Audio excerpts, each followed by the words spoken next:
Yo, what it do? What it do? What it do? Real estate coach Carter. We out here in these streets trying to share it to you. So hopefully you share it to somebody else.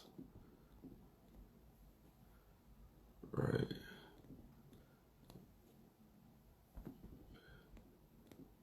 What's up? What's up? What's up?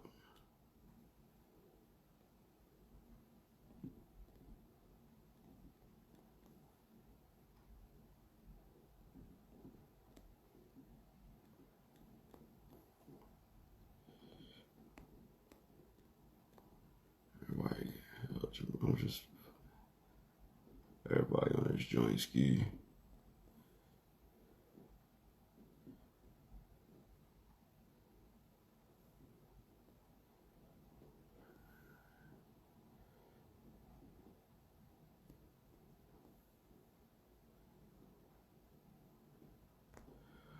All right.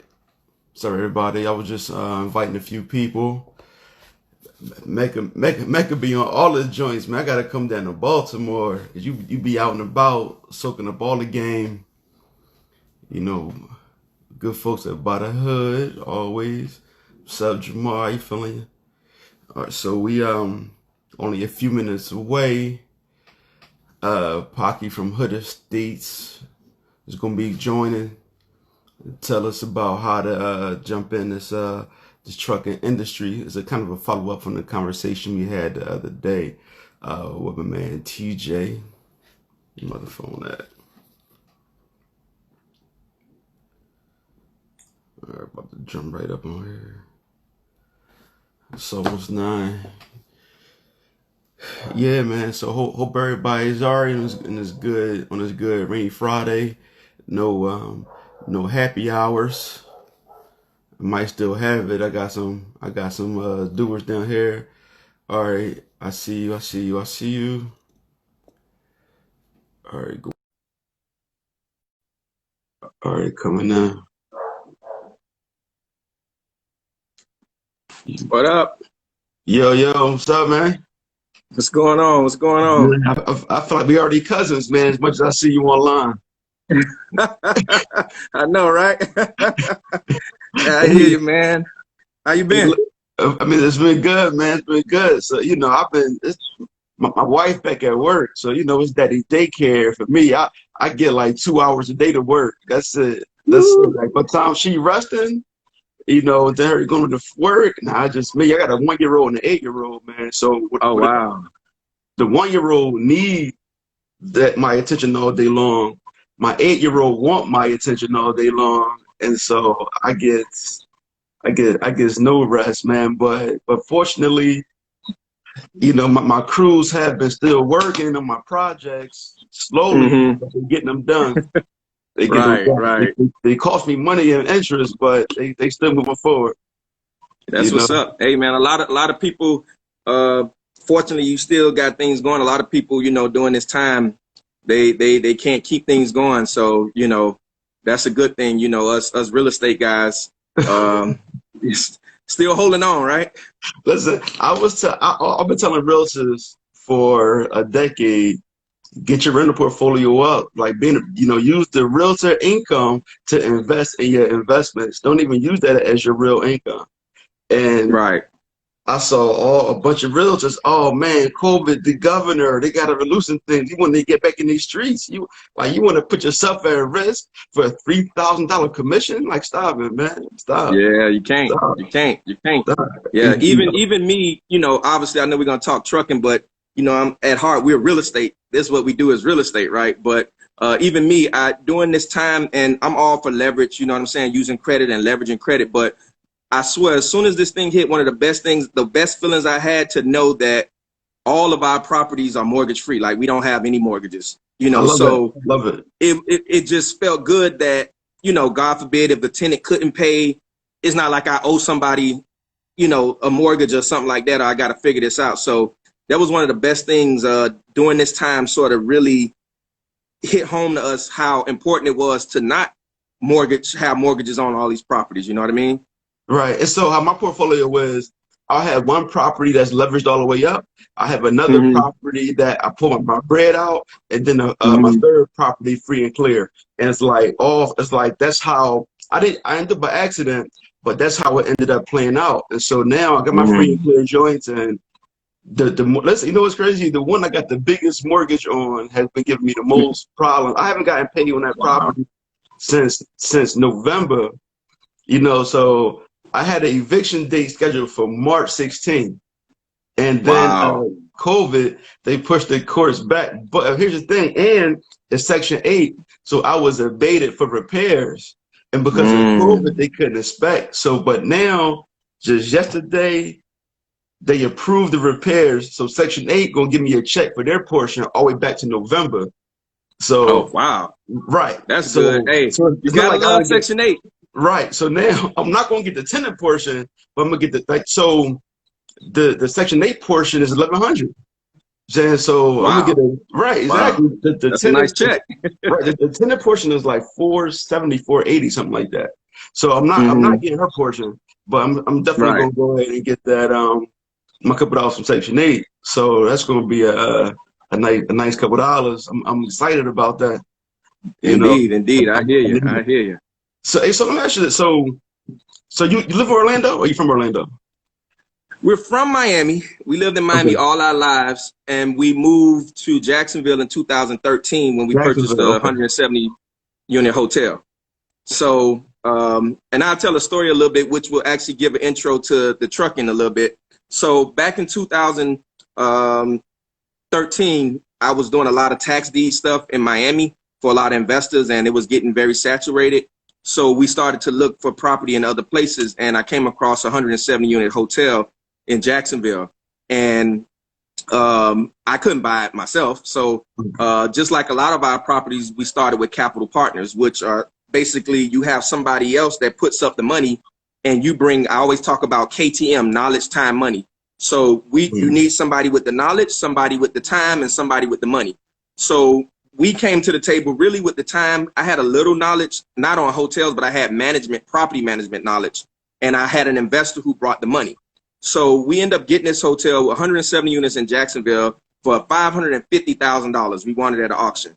And Wow. basically, normally I would just take my little money and go, and I was presented the opportunity to manage the hotel. That's what it was presented to me. You know, one of my Jewish partners managed the hotel, right? And finally I said, you know what, I'm not gonna manage this hotel. Either I gotta have ownership or I can't go. So I end up negotiating ownership into the hotel. We got 25% ownership, Oh, love. 100% operating control, and I still negotiated a guaranteed salary for me, which now with me having 100% operating control, it allowed me to hire everybody in my family, you know, and bring everybody in my family.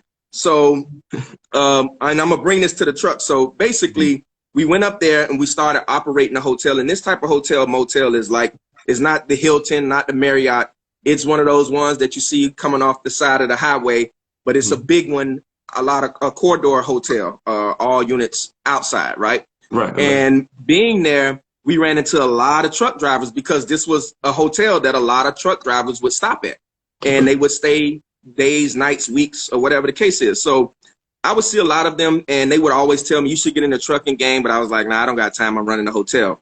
So the story goes that there was one guy who had been living there quite often, and his truck broke down, and he couldn't afford to fix it. So he basically came to me and asked me to borrow the money to fix the truck. So I'm like, brother, man, I you know, I don't know you like that. I'm not lending you the money, you know, for a truck or whatever the case is. So basically, he came back to me like a day later and was like, hey, my bad, man. You're a businessman. I should have came to you with a business proposition. He said, what I want to do is I'm going to sell you my truck. He says, and you can look up the value of the truck. The truck is worth about $15,000. I'm going to sell it to you for 10. But you don't have to give me the 10 right now. All you have to do is pay for it to get fixed, which was around $2,500. Okay. You pay for it to get fixed, and then the rest of the money you can pay me for the truck once I start showing you how to make money with the truck. So I'm like, okay, I looked it up and I saw that it was worth about 15. He literally said, I'm going to go and title the truck over to you before you even pay the people because I trust you. Wow. So he titled the truck over to me. You know, I paid for the repairs. He showed me the game. And a few weeks later, we got our first check for $2,000. $1,000 went to him and $1,000 went to me. And I was like, whoa, this works. Like, I'm still here running this hotel, but I still made this $1,000. So then the next week went around and I did it again. It was like 11 or 1,200 bucks. Then the next week around, another 1,000. And I'm like, whoa, this happening every week. I'm not driving.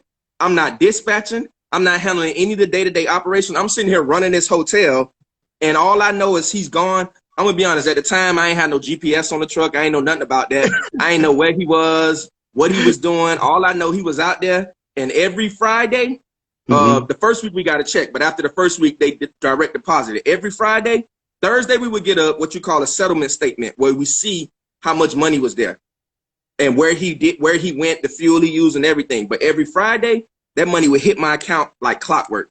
And I would just give him his portion, and it was like nothing. So long story short, I end up, he did that for about a year, and he came to me and asked me, could he buy, he hadn't got his money up. He asked me, could he buy his truck back? And, you know, I wasn't going to be a shrewd businessman. I literally sold him his truck back for the same exact amount he sold it to me for. But by this time, I already had another truck. Well, actually 2 more trucks. So, you know, that's how the story goes. You saw it and was like, you know what, I'm all in. Let me go ahead and get 2 more. Yeah, because after the first 4 months, I mean, $1,000 a week, because you see, I'm gonna be honest, and we talk about it all the time. They've been calling me PIP now, passive income Pocky.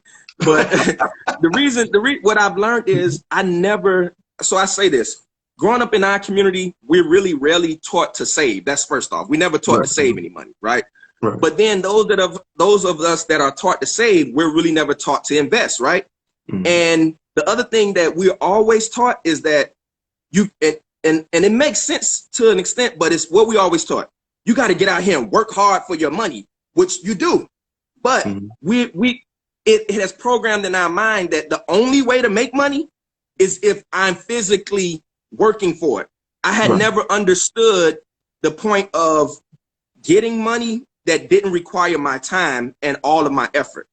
I always thought that it had to be working for the money. Because even before this, remember, I had been doing real estate long before this, but I was doing real estate in 05, 06, 07 as a flipper. I didn't have any rental property. So here now, I was like, yeah, I'm a real estate investor, but realizing, no, I'm an earned income real estate entrepreneur. Because once I stop flipping, that's it. The money stopped. It's a wrap. It's a wrap. Right. So even though I was in real estate, I felt and understood that I still had to work for this money. I didn't understand a way of making money, not realizing, wait a minute, if I just buy rental property, it's the same thing. I buy the rental property once and I collect on it every month regardless. So when this happened with the truck, I was like, wait a minute, I'm here running this hotel and I'm getting this $1,000 a week, $800 sometimes, $500. It just fluctuates, but it's still not requiring my time. And even when something needs to be fixed, it still don't require my time. It requires my dollars, but not my time. And I immediately went and got another one and sort of went from there.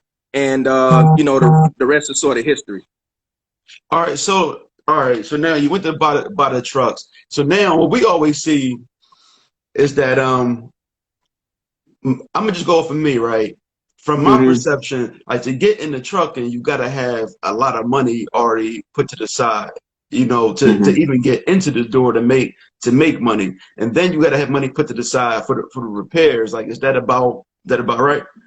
So here it is. And what I tell people ask me and say, Pocky, how are you successful in several different things, from real estate to trucking to marketing to your construction company, to all these things? And what I realize is, just like you, the foundation, the framework of every business works the same, which literally, and literally I tell people all the time, it's technically the same framework you should have for your personal finances, which is don't live check to check, make sure you have an emergency fund. You know what I mean? Right. Business works the same way. So in this particular case, well, what's considered a lot of money to some ain't others, but what can help you here is credit. And we were just talking about that with the real estate. You can leverage your credit to actually come in with a lot less money. So what we teach in the course is, you know, the trucks we're buying are between $30,000 to $50,000. We're not buying brand new $150,000 trucks. It doesn't work with our business model, which again, which will be important. We'll talk about a little bit later. The system and the model that we have is what works. That's why we always say the Hood Estates blueprint, not that it's nobody else can do it, but it's the blueprint that we put together. It works for if you follow the blueprint. If you don't, if you go out there and get a $150,000 truck, our system doesn't work. It works a certain way. So to answer that question, you need about $10,000 to $15,000 to get started in the way that we're doing it if you leverage your credit. Now, that 10 to 15 breaks down like this.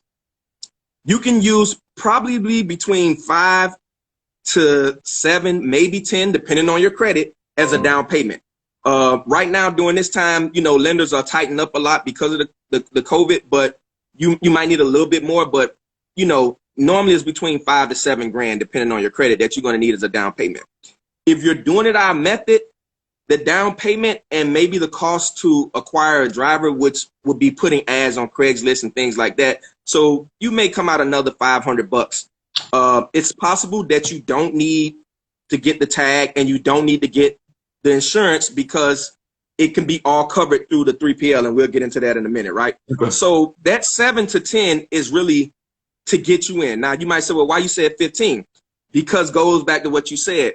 We want people to have at least $3,000 to $5,000 minimum as a cushion, not maximum, minimum. Meaning, if something happens with your truck, just like your life or business, you want to be able to pull from this capital to take care of things, you know, until you're able to make the money back. Or, you know, even if it ain't cash, I tell people, here we go again. If you got a credit card or multiple credit cards with $3,000 to $5,000 or more on them, if something happens with your truck, you want to be able to at least take that card and be able to swipe for the repairs, or let's just say holding costs. Like, I like talking to real estate people because it's like holding costs for property. Mm-hmm. What happens when you don't get your property? You got a mortgage, you don't get your property rented within the first few months.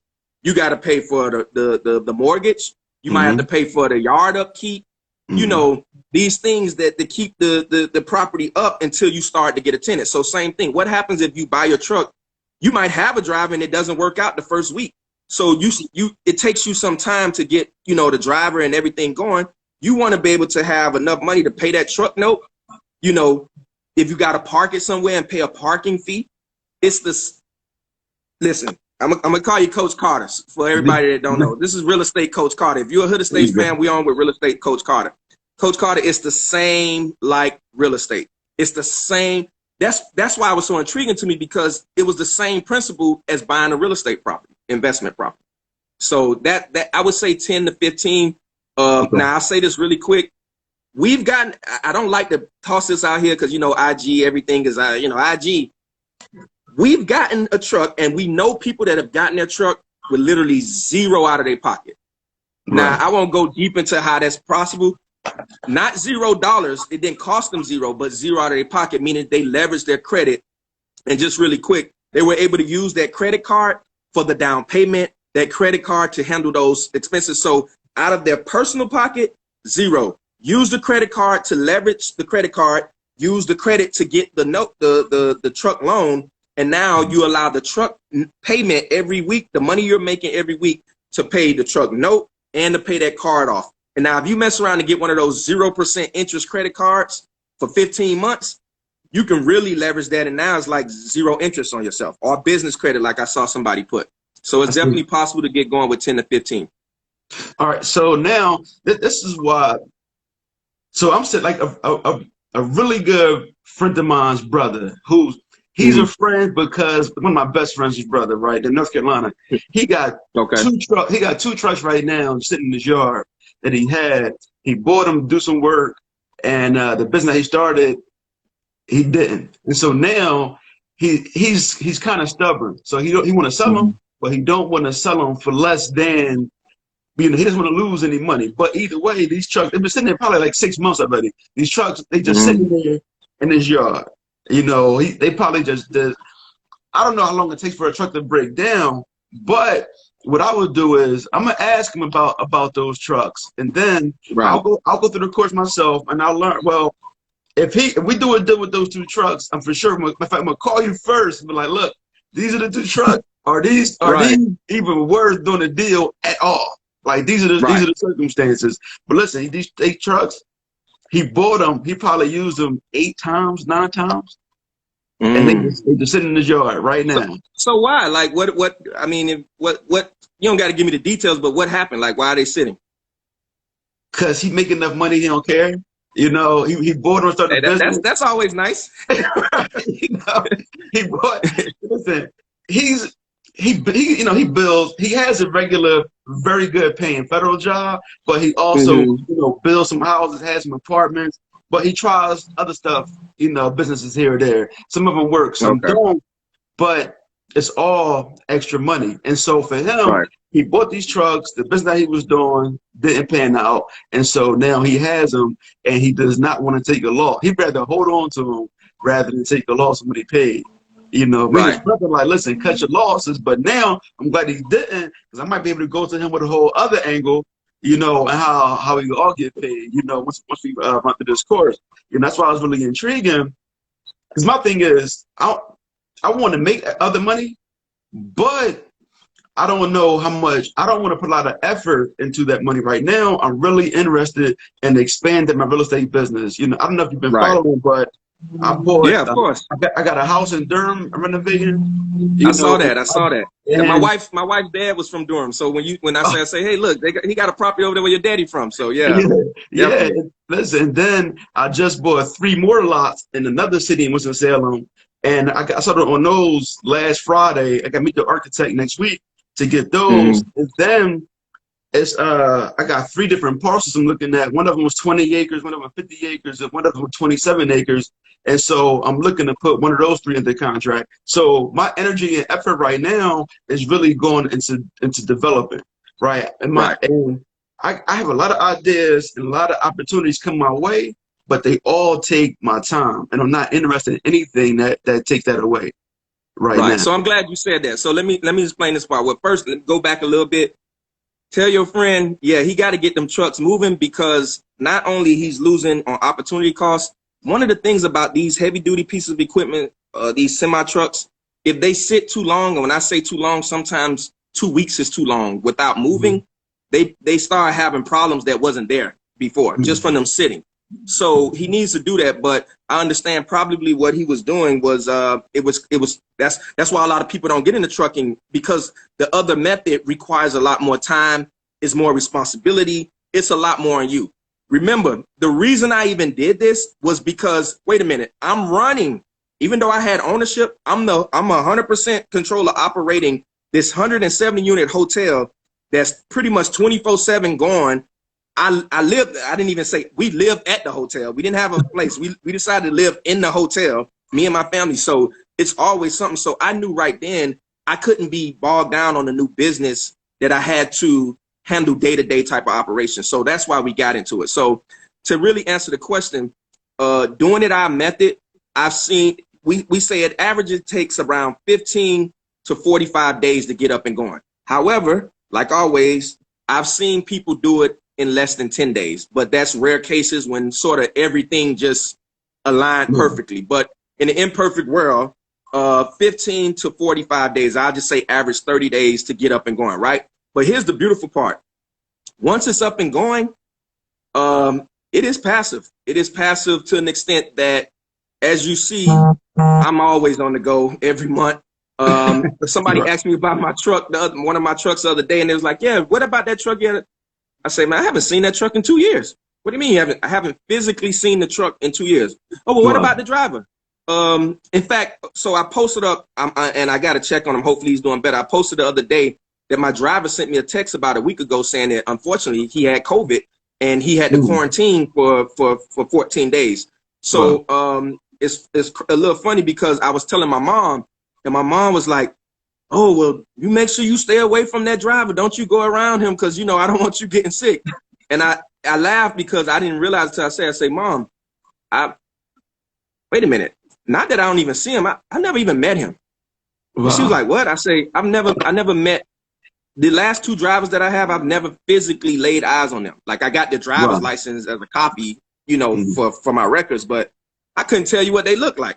And that's because the way this method works, it is set up truly for passive income. So once it's up and going, after that 30 days and you get it up and going, I tell you no lie, you probably going to put in about, and I'm pushing to say 2 hours a month, not a week, not a day, 2 hours a month.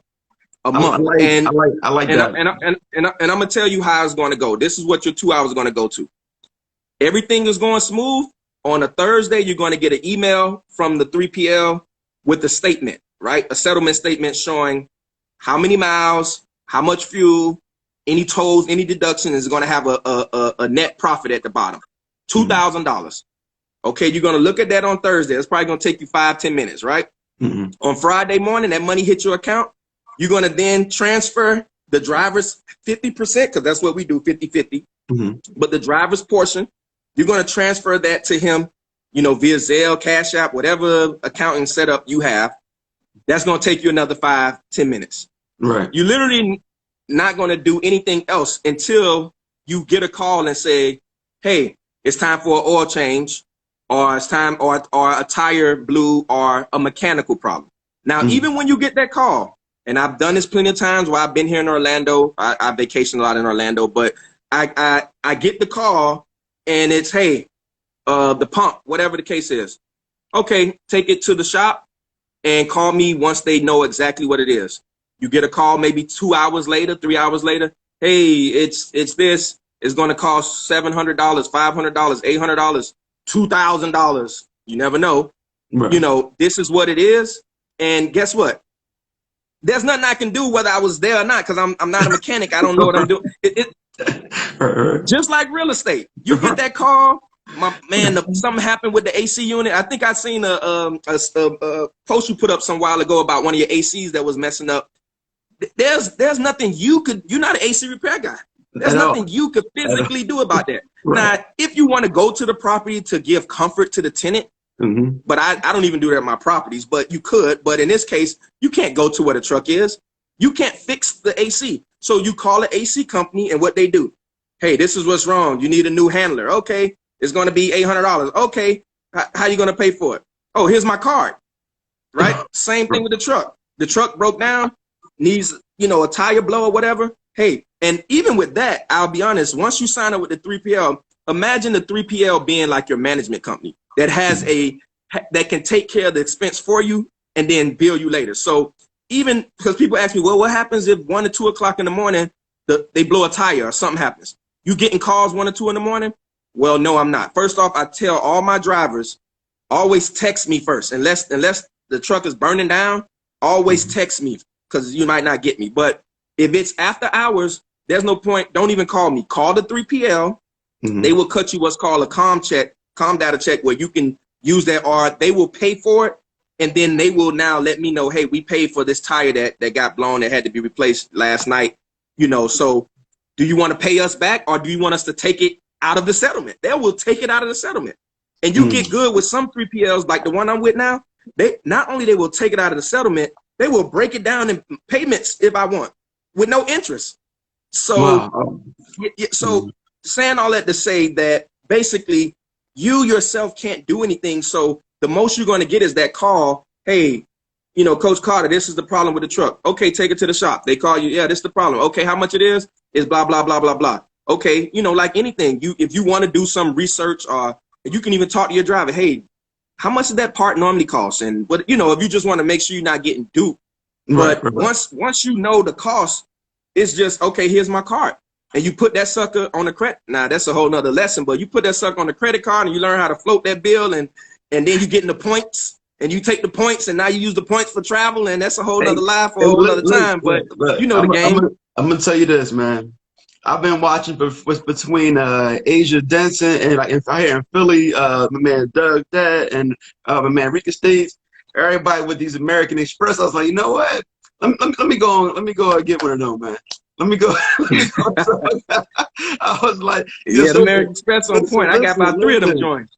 Asia Denson, she's the best American Express advertisement they got. She's a walking commercial for American Express. Exactly. Let me go platinum boys, man, real fast.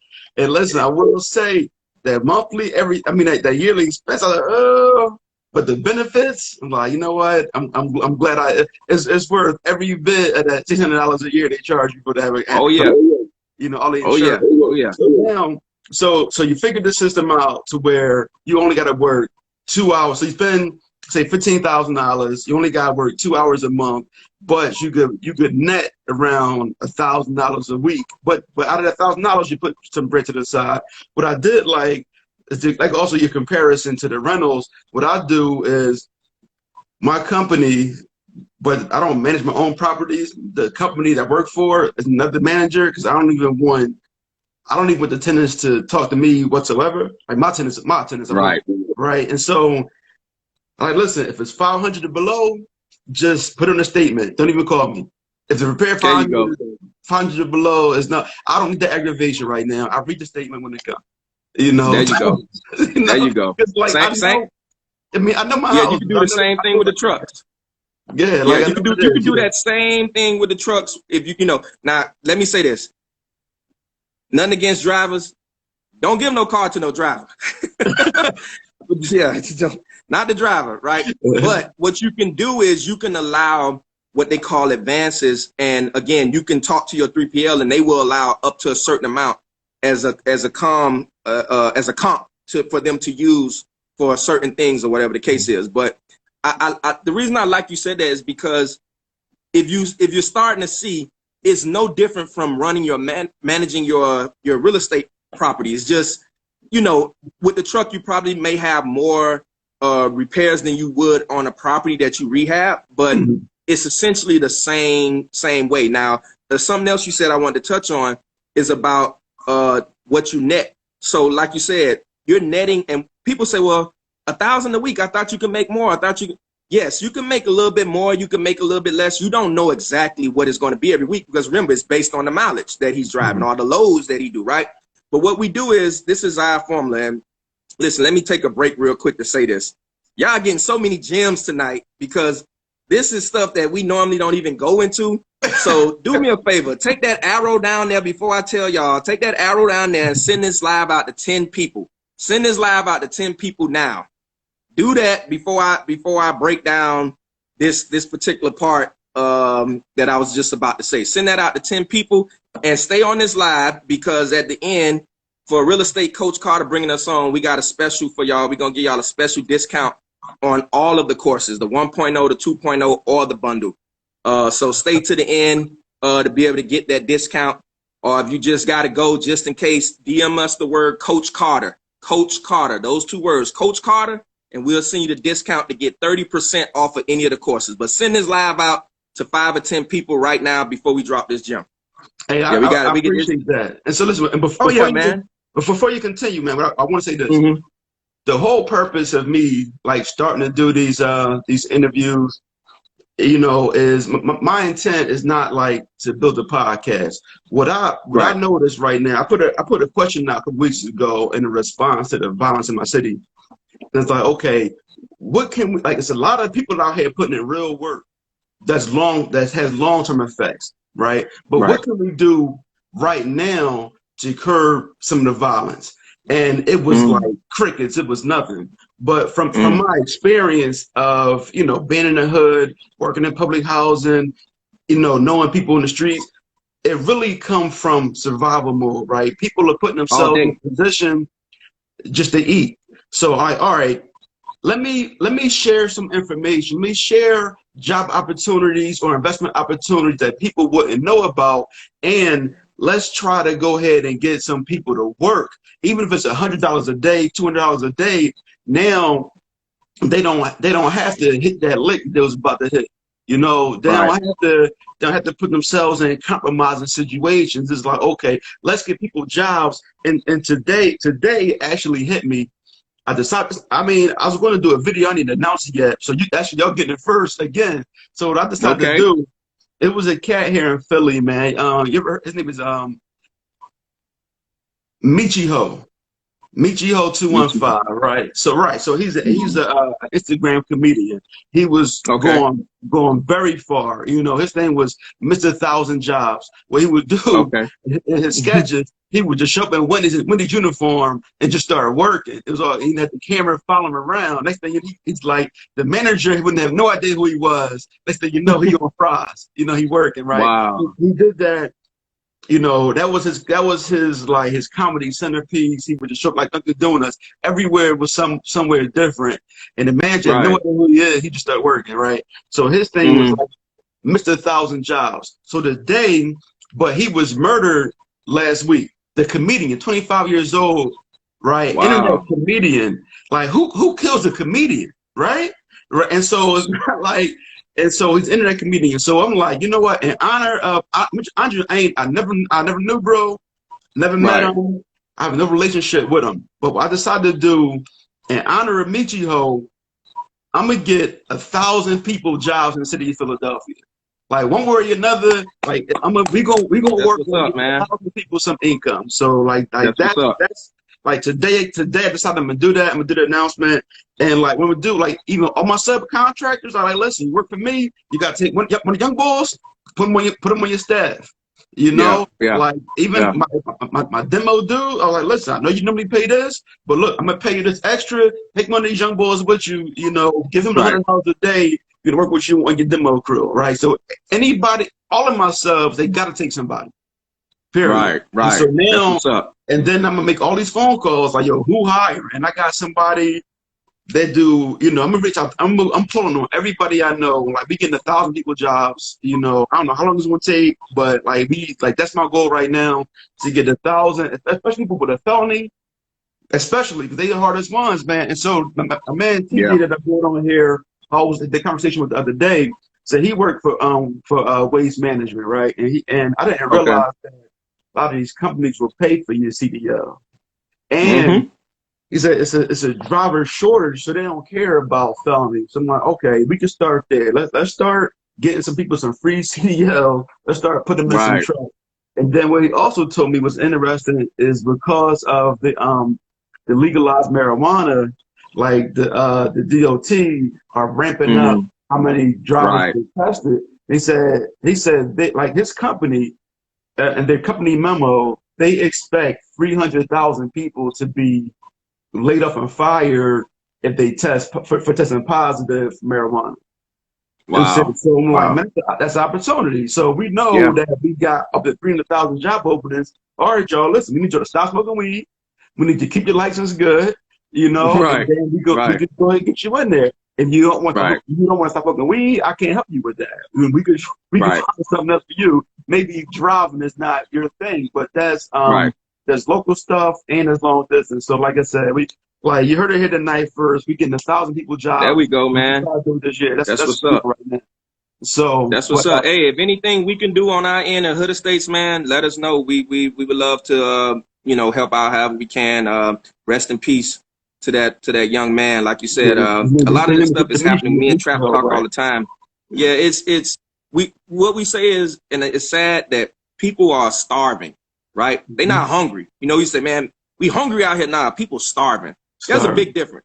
Hungry, all right, like I can wait. I'm hungry, but I can wait a little while. Starving, I'm doing things that are unnecessary because I'm starving, and it's hard out here, and a lot of people don't know any other way. So one of the things to bridge that gap and to close that up is, like you said, is economics. That is the thing. So it starts with income, and like you said, if people don't have income, it just gets crazy. So definitely hats off to you, and like I say, however we can help, we definitely would help out. However just let us know what we can do. What I'm gonna do myself is I'm gonna pay for 3 people to get the real estate license, but I do normally there's no strings attached, but this time it's the strings attached. I don't want them to even start residential. I want to go right to commercial, so we need more people in commercial. So we go on, that's what we go. That's the only caveat.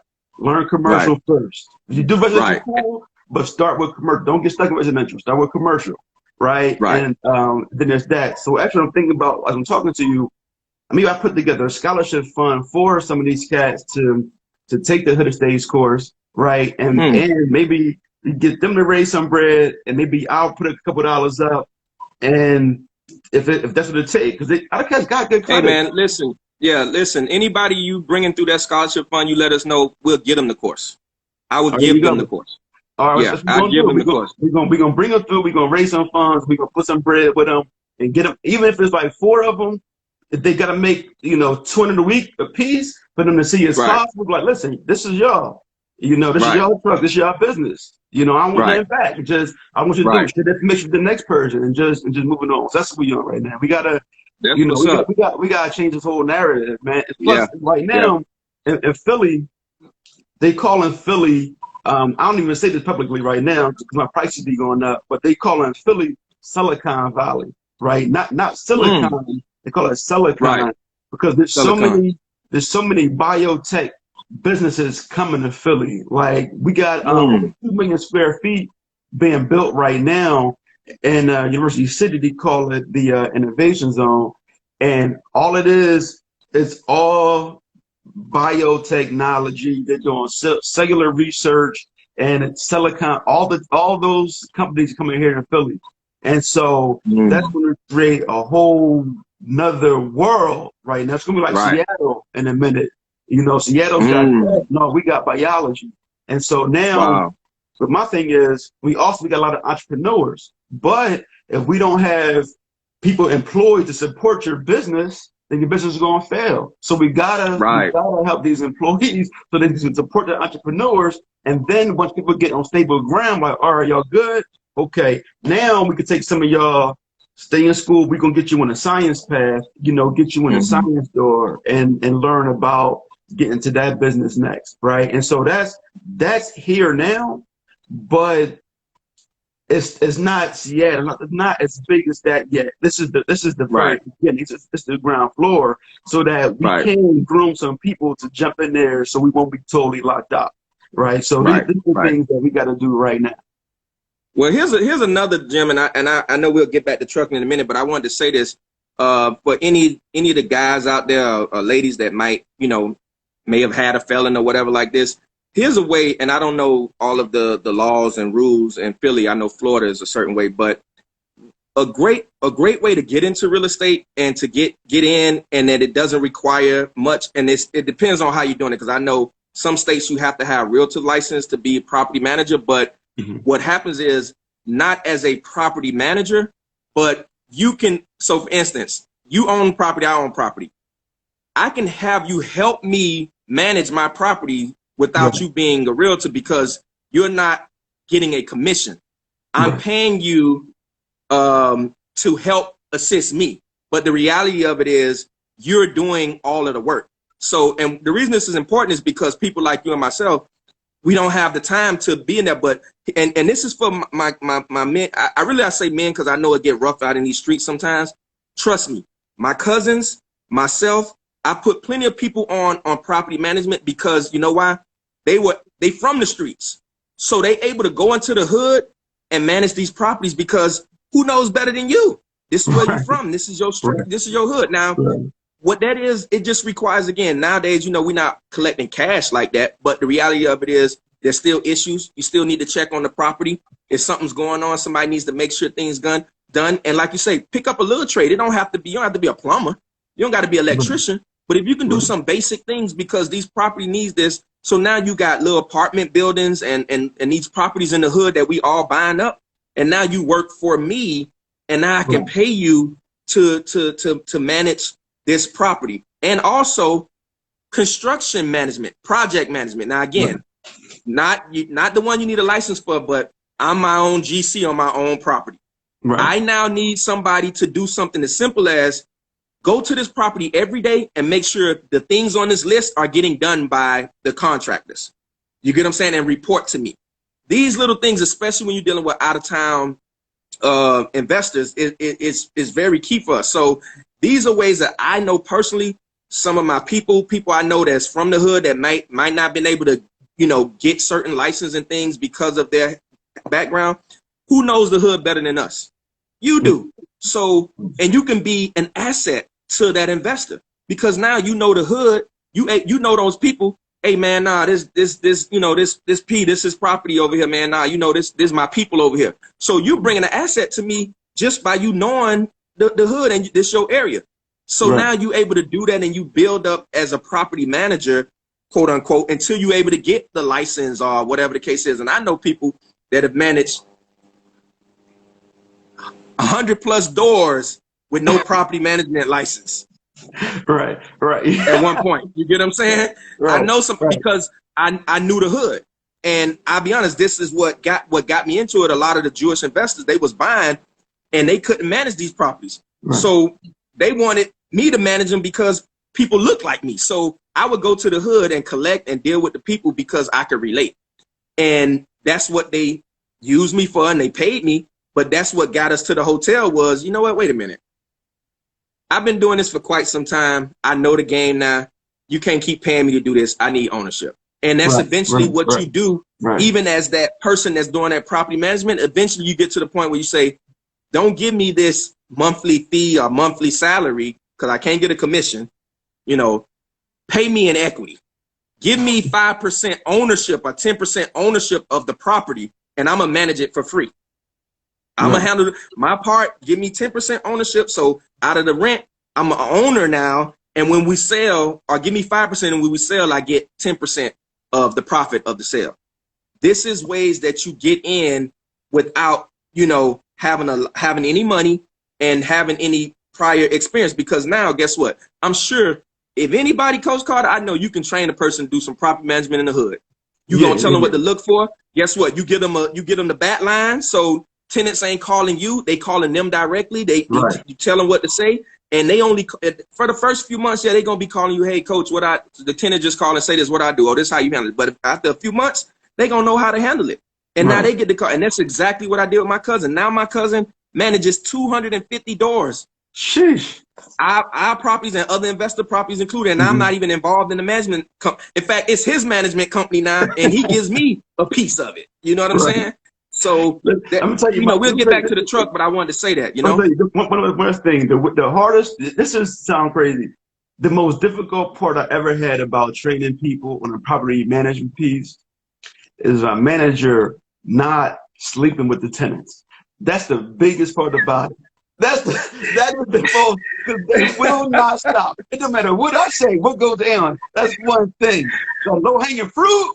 The long they're not saying no. I'm like, bro, listen, you can't keep doing that. Hey, I ain't even gonna lie. Hey, I'm gonna tell you a story real quick. When we was first buying our properties in the hood, there was this older man that we ended up buying 2 or 3 properties from at the time, and we went there to show him the property, and he pulled me aside. He said, "Listen here, young man. I got one thing to tell you, young man. Listen carefully." I say, "Yes, sir. What it is? Whatever you do." He started looking around. Don't you sleep with women in these properties. Don't you sleep with these women. I done been to these properties, and then you'll walk in the door to collect rent, and they standing there butt ass naked. Don't you fall for it. I was like, oh, Lord. Listen, I say, that's no, the hardest I part won't fall about for training it. these guys, man. What did I say? When they say, no, I will never. When an opportunity hit, they not saying no. But that's true. Yeah. You know, we got to work on something. You know, we got to work on it. I hear you. But yeah, so that's just a way for you know, one other way for guys to get in. And I'll say this last thing before we get back to the trucks. The internet, like for those of you that have felons or had a bad past, the internet doesn't discriminate. Social media doesn't discriminate. There's so much money to be made on social media, whether it's social media marketing, selling products, selling services, being the middleman. If you know, just being the middleman to a lot of things. Like I said, there's sites that you can buy that are already up and going and creating income on Flippa. Like, it's a lot to do, but the internet sort of removes that barrier of your past because it's social media, it's the internet. You know what I mean? So keep that in mind as well as you guys are looking for opportunities out there, you know? So definitely. So I get back to the truck thing real quick. What I was going to say was the breakdown. So we were talking about the breakdown of the money, right? Of that $1,000 a week. So our formula, this is our formula, and we share this in the course. So this is a little gem we share in the course. Our formula is simple. if you make about $1,000 a week, right? You got two ways of doing it. Part of the formula is that your truck note should be around 1,000, no more than 11 to 1,200 a month. And the reason we say try to get it around 1,000 to 11 to 1,200 a month is because, remember, your truck every week is going to be, one week you might make 1,000, one week it might be 1,200, one week it might be 800, one week it might be 900, right? You take 1 week and you put it aside for the truck note, right? That 1,000, 1,100, boom, that's done. You take the next week and you put it in an account and you put it aside for maintenance. Even if you don't need it, you're letting this account, just like our real estate, you're letting this account build up. Then the last 2 weeks, you eat that. Or if you're in a case like us where you're not going week by week, you do it by the month. So whatever week in that month was the $1,100 to $1,200, boom, that's the truck note. Whichever week was the lowest amount, we put that aside for maintenance. And whatever the other 2 weeks is what we pocket. But even in our case, we don't touch any of our money anyway to the end of the year. Like, it's just, it all builds up because we don't eat from our trucks. But it's another stream of income that we just hold on to the end of the year, and then we invest that money. But if you need it week by week, that is the formula. Then somebody said the insurance. If you're doing it the Hood Estates method, you don't need the expensive insurance. You only are getting bobtail insurance, which, here we go again. If you're doing it our method, our insurance comes out the settlement before we even see it. It's paid. It's by the 3PL. So it's about $33 a week, and it's paid by it comes out of the settlement from the 3PL. So that money we're getting is ours. The only thing we got to pay for with that money is the truck note. When you get that check for $2,000, we pay the driver his percentage. We pay the truck note. We put aside maintenance, and the rest is ours. So even with that maintenance money you're setting aside, you're not even necessarily using that to fix the truck. Why? Because you got your handy dandy credit card sitting there. So if something goes wrong with the truck, you use your credit card, you let your maintenance account build up, you take the money from the maintenance account, and if you even in the thing where you didn't have a great month, see, this floating business, this is something that people don't understand. This is how you float business. So let's say that wasn't your greatest month in the trucking, and you got this money sitting there from the maintenance account, and the truck has a repair. Boom, you use your credit card, put it on the credit card. Don't pay the credit card off with the cash because you want your capital to sit there. You pay not the minimum, but you pay a portion with the capital that you have sitting here, and you float the credit card for a few more months while you get back up to making better money with the truck. So when you have the good months, it's like real estate. You have the good months. Now you got enough. Let me pay more towards the credit card. This is how you float this business. And people say, man, how y'all been doing this for 7 years? This is why, because again, we understand business more so than understanding the trucking business. This is the same thing we do with property. People mess around and they eat the seed. People get paid just like at work. That's why I say it's the same thing in finances. They go to work, they go to a job, and they get paid. At the end of the 2 weeks, they get paid $2,000 for working for 2 weeks, and they go and spend it. That's the seed. Do not eat the seed. Take a piece of that and you invest it. You put it in the ground. You invest it, right? That's what you're doing. You're saving it. This is why we save. You're saving it. You're investing it. You're investing it into the future when you're going to need it. So the same thing with the truck. As you get paid from this truck, you do not eat the seed. You take the money you set aside for the truck note, you set aside for the maintenance. Now, even those other 2 weeks, I'm going to be honest, we don't eat that either. But some people I understand in a position where they need, they need this money. That's the point of it. So you might say, well, listen, I'll take 2 weeks. I'll take 1 week and do whatever. I'll take another week and still set it aside. I'm just, I have it because I tell people this, Coach Carter, that this method, this is very clear. Listen, guys, this method of trucking is meant to be an additional stream of income. This method of trucking with one truck was never meant to replace an income. Right. Can it? Yes. I wouldn't do it. No. Have people done it? Yes. Have they been successful? Some. Right? Some haven't. This was meant to be an additional stream of income. Remember, we had a hotel that was paying us.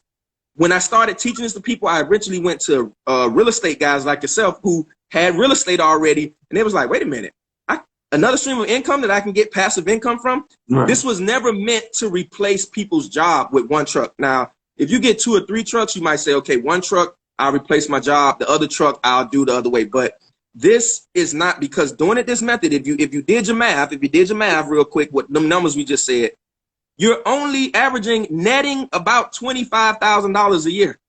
25 to 30, you do really good. You don't have no major repairs that year. The driver goes hard, you might see 40, maybe 50. But I don't like to tell people the numbers. 25 to 30, we average around $25,000 a year net profit after everything is over. But it's an extra 25 while I'm doing my other stuff. You get what I'm saying? Per truck. And when you get through 2-3 trucks, now you're talking 50, 75 a year roughly.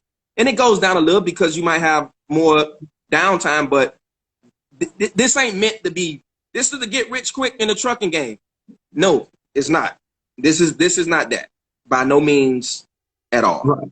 Right. Listen, and my whole thing, I tell people, because it happened for me, like $2,000 can change your life. So it has to be $2,000 a month and stop buying shit. If you combine those two things, because what I found out, from doing mortgages and all the credit reports I ever see, most people I know, the worst people might only owe 40 grand in consumer debt. Like between 30 and 40 is consumer debt. So if you make an additional $2,000 and start buying shit, that means in 2 years you can be debt free. Are you willing to sacrifice Gucci and popping bottles for 2 years? For 2 years. For 2 years? Can you just stop buying shit for 2 years? You don't need any clothes. Exactly. And here's another thing. I'm gonna add the icing on that cake that he just made. Not only the 2 years of $2,000. Watch this. How much time did it require you to make that $2,000? See, if you really look at it, I had this discussion with my daughter and some other people, and we had to talk about making money. And it's like, hey, Dad, if you had the opportunity, you had to work, 80 hours a week, but you could make $5,000, a week, a month, or whatever. Let's say $5,000 a month. You had to work 80 hours. I say I would rather make $1,000 a month and work. I'd rather make $500 a month and work 2 hours than the 80 hours, because what people forget is your time is the biggest asset you have. It's the only thing that evens the playing field for all of us. I don't care how rich you are. We all got 24 hours. We all are the same when it comes to time. It's the one thing that none of us can buy more of. We cannot invest in time. You can't, oh, I'm going to invest and add 26 to the 24 hours. No, it's still 24. So you need that time for several reasons. One is, for me right now, I'm in a stage in life, thank God, I need that time to spend with my family, to enjoy myself. This is where I'm at right now, right? Right. But more importantly, for a lot of people, you need that time, guess why? To make more income.